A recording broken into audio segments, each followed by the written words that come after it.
Hello, everybody. First, we're going to get things started with a Northwest Florida church friar arrested, and we'll tell you why, plus the details on a deadly George County house fire, and my favorite story of the day, the newest addition to the News 5 family. So stick around, we've got all of that coming up on News 5 Now. Brought to you by Green & Phillips, covering news from your neighborhood and around the world. News 5 Now starts right now. What's up, Internet family? I'm Akivia McFarland. Thank you so much for joining us for WKRG News 5 Now. So you should know the drill by now. We're going to catch you up on the big stories that we're following today, check out your answers to our question of the day, and share the results to our daily Facebook poll. It's always a good time when we get together like this. But of course, as always, we're going to go ahead and kick things off with the big stories we're following for you right now, beginning with number 5. A priest arrested on 30 counts of child pornography in Northwest Florida. Okaloosa County deputies say they found sexual images and videos of children on devices inside the Shalimar home of 64-year-old Frank Go II. He's been under investigation since last year after a tip was sent into the National Center for Missing and Exploited Children. Go is a friar at Resurrection Anglican Church in Shalimar. Number 4.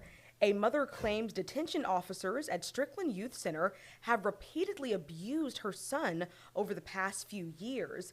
Ebony Smith says the alleged abuse began when her son was 16 years old.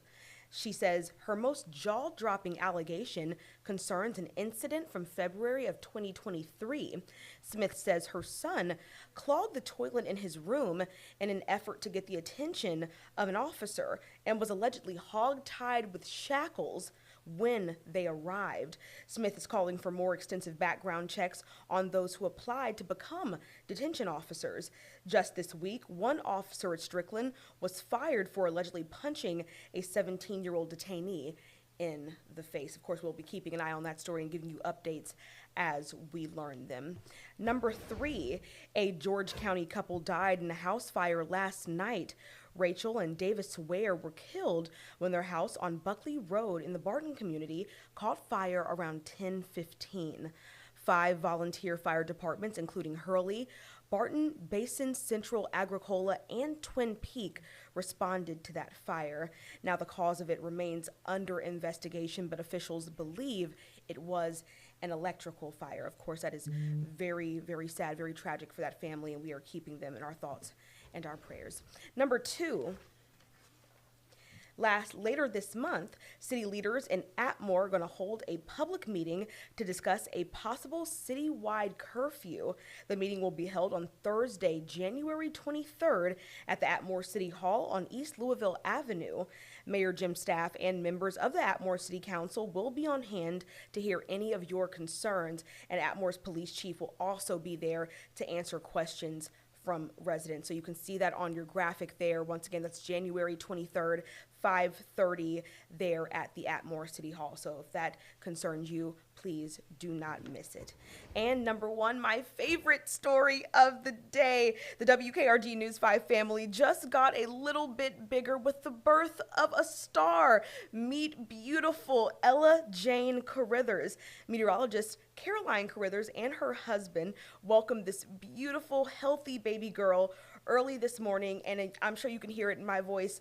We are just so excited for this sweet family. We've been anticipating her arrival for many months now, and we are so glad that she is here and can't wait to shower her with all of the love that her little heart deserves. I mean, just look at her. She is absolute perfection, and her work aunties are just she has us wrapped around her little finger. She just doesn't even know. Now, for everyone wondering, mama and baby are doing absolutely great, and we will keep checking in on Caroline while she's out on leave about and making sure she's all right. Of course, checking in to make sure she needs anything or not, but I know she has a wonderful support system. But we're also going to try to let her enjoy this beautiful chapter in her life with her baby girl and not get in her way too much. So let's just take that in.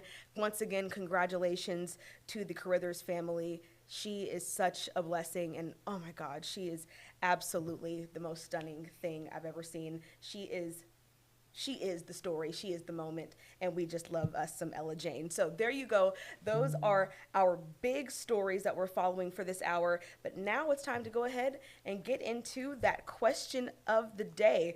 And our question is, how much should Mobile's mayor be paid? So we're going to go ahead and scroll through these comments, you know how we do, and see what you all had to say. All right.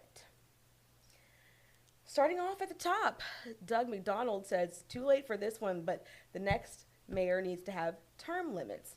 Not really the answer to the question, but we do appreciate the feedback. All right, let's go on down. Michael Westler Jr., how about you pay back to the firefighters first?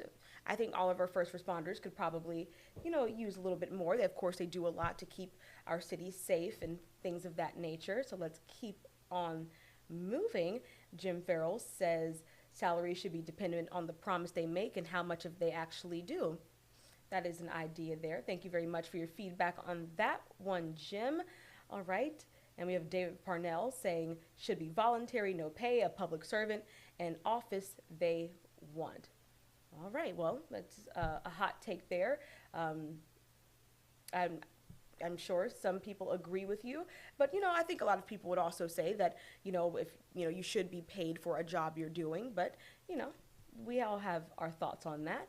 All right, not a whole lot of responses today. One person said $1 a year. I think Kenneth is trying to be funny, and I am cracking a little bit of a smile at that one. And we have Raymond Yawn says, yes, I agree with that. I'm not sure what they're agreeing to, possibly that $1 a year. I can't say I agree with that one, but all right. And down here at the bottom, we have Chris Singleton saying $100,000 a year. So keep on giving us your answers to that Facebook poll. I'm sure that's that question of the day. I'm sure that's not an easy question to answer. There's a lot I'm sure mayors do, and so they should be compensated for it. But thank you, as always, for your answers to that question of the day. Let's go ahead and get our gears switched because we have a poll, and you guys have been chiming in, so we want to go ahead and let you know what we're talking about. So Spirit Airlines announced Thursday they are adding 4 nonstop destinations for the spring break season. The destinations are Nashville, Chicago, Dallas-Fort Worth, and Detroit. Now, we want to know, do you plan on flying Spirit Airlines out of Pensacola? 58% of you are saying yes, 42% of you are saying no. A little bit of a split bag there, but still the majority saying yes. Spirit is really good for those quick trips. Spirit is, if you're just trying to go somewhere for a day and come back and pack light, Spirit is definitely a good choice for that. And so I think that option is nice to have out of Pensacola. But if you're more of a heavy packer, you want to go for days on end, then perhaps you might want to look at some other options. But for those people who just need to get out of town for a day and then come back, and any of those destinations sound like places you want to go, this might be for you. So for the 58% of you that say yes, well, I hope you're happy about that. So thank you all for participating in our Facebook poll. But now, as always, got to send you off with some homework. I wouldn't be me without doing it. Go ahead and like that WKRG Facebook page if you have not already, and get ready to answer our next question of the day. Donald Trump was released with no restrictions in his hush money case. What are your thoughts on that? And also go ahead and vote in our next Facebook poll too. Here's the question: have you donated to Los Angeles wildfire relief? If you're not aware, California is being devastated by wildfires right now. People are being displaced from their homes, businesses, homes, property being destroyed out there. So please show love and keep them in your thoughts as well. What's happening in California is absolutely devastating. So go ahead and make sure you chime in on that one as well. So you have all weekend to answer that question of the day, to give us your thoughts on the poll too, and then we'll be right back here on Monday to share those results. And we have News 5 Now throughout the day. We have it at 8 o'clock in the morning, we have it at 12:30 in the afternoon, and we have it at 5:30 like we're having it right now. So in the meantime, go ahead and turn on your TVs, get ready for WKRG News 5 at 6 to stay caught up on all of your big stories, all of your big breaking news right here along the Gulf Coast. You know that we will keep you updated. As always, thank you so much for joining us for WKRG News 5 Now. We'll catch you next time. Covering news from your neighborhood and around the world.